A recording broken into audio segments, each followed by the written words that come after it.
दो से दोबारा आने तक इस यात्रा में अनेक उतार चढ़ाव आए।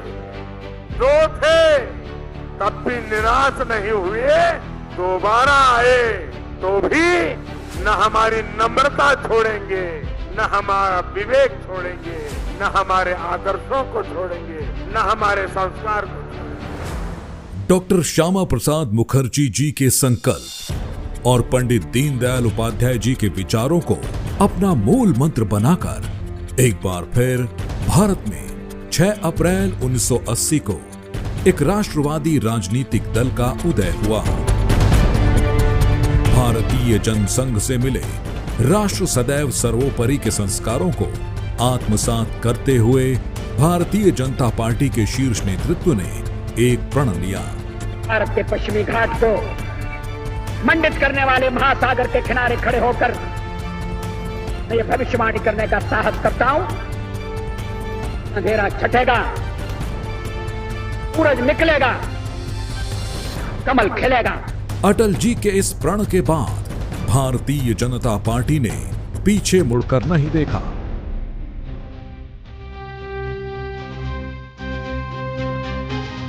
भाजपा के कार्यकर्ता निकल पड़े उस संकल्प की पूर्ति के लिए जिसका स्वप्न उनके पूर्वजों ने देखा था।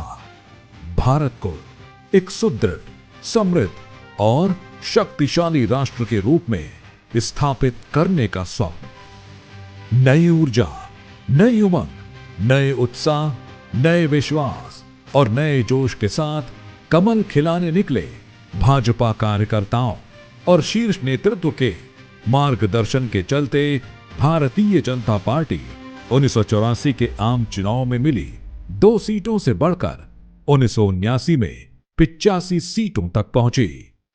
भारतीय जनमानस में विश्वास पैदा करने के चलते ही भाजपा लगातार देश भर में मजबूत होती चली गई। ऐसा भी नहीं है कि भाजपा के लिए सब सुखद ही रहा।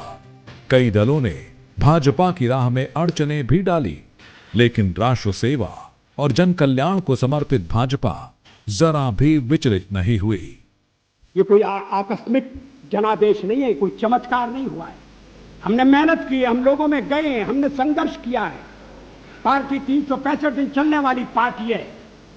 ये कोई चुनाव में कुकर मुक्के की तरह से खड़ी होने वाली पार्टी नहीं। 1999 में अटल जी 30वीं बार प्रधानमंत्री बने और समृद्ध भारत के लिए निर्माण का मार्ग प्रशस्त करने के लिए कई बड़ी योजनाओं की शुरुआत हुई। –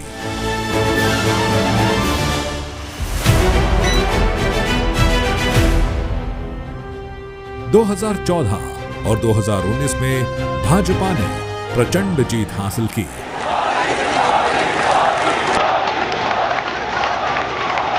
इस जीत के महानायक बने श्री नरेंद्र मोदी जी। देश की कोटि कोटि नागरिकों ने इस फकीर की झोली को भर दिया। मोदी जी का देश के प्रधानमंत्री के तौर पर शपथ लेने का वो क्षण भाजपा के प्रत्येक कार्यकर्ता में एक नई ऊर्जा भर गया। मैं नरेंद्र दामोदर दास मोदी ईश्वर की शपथ लेता हूं। एक सामान्य कार्यकर्ता से मुख्यमंत्री और फिर देश के प्रधानमंत्री बनने तक के सफर को देखकर दुनिया ने भी माना कि भाजपा में एक सामान्य कार्यकर्ता भी ऊंचे पद पर आसीन हो सकता है। भाजपा में न सिफारिश चलती है और न ही परिवारवाद। भाजपा में हर उस कार्यकर्ता को सम्मान मिलता है जो संकल्पित और समर्पित हो। भाजपा का हर सिपाही देश की आशाओं, आकांक्षाओं और उनके सपनों की पूर्ति के लिए हर मौसम में खुद को तपाता है। कार्यकर्ताओं का यही समर्पण भाजपा की प्राण शक्ति और प्राणवायु है। भाजपा के कार्यकर्ताओं ने एक बार फिर अपनी कमर कस ली है। उनके सामने 2047 के विकसित भारत जैसा बड़ा लक्ष्य है। भाजपा कार्यकर्ता निकल पड़े हैं 10 वर्षों में मोदी सरकार की योजनाओं से लाभान्वित करोड़ों लाभार्थियों से मिलने, मोदी जी का संदेश पहुंचाने, हर बूथ जीतने, हर बूथ पर लोगों का दिल जीतने। हर जन की अब यही पुकार, फिर एक बार मोदी सरकार।